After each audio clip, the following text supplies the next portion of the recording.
It's Super Sunday Premier League match, Manchester City against Liverpool.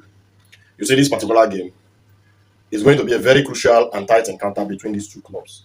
Right? Liverpool have steadied the ship somewhat with two wins in the past two games against Aston Villa and Real Madrid. Whereas Manchester City as well have stabled the ship as well with I think two wins in their last two games.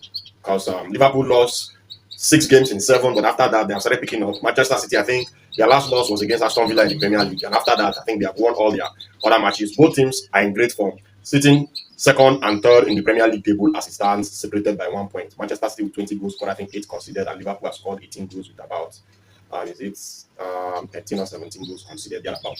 So what do I expect in this particular game? You see, this game is going to be a very tight encounter because I don't see any team wanting to lose this one. Both of them would not want to concede too many gaps going into the next phase of the matches against Arsenal. Because Arsenal currently are 6 points ahead of Man City and 7 points ahead of Liverpool.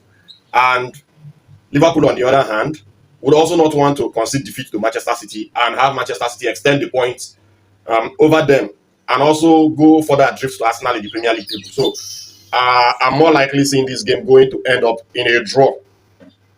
And it wouldn't surprise me if it's a scoreless draw in this game because this game will be very, very tactical.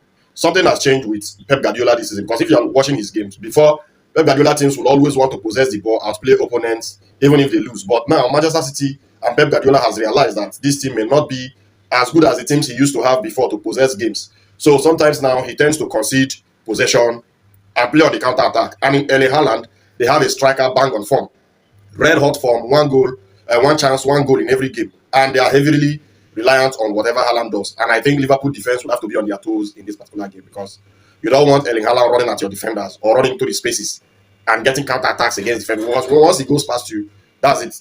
It is going to be one-on-one against the goalkeeper. And Liverpool, on the other hand, have turned the corner. Their defense is now playing much better. And Slot he has realized now that he has to just use what he was using last season because that's the best team he has, and then try to make changes where maybe you don't have the people who played in those positions last season.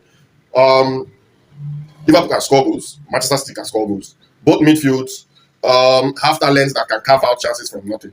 But for me, I think Liverpool midfield is a bit more stable than that of Manchester City. So for me, I expect this game to end in a 1-1 draw.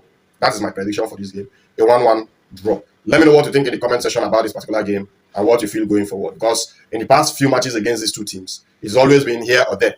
Any team can beat the other, whether it's home or away. But I think last season Liverpool picked up 2-0 wins both home and away against Manchester City, and I don't see that happening this season. So for me, 1-1 draw. Let me know what you think in the comment section. Let's go.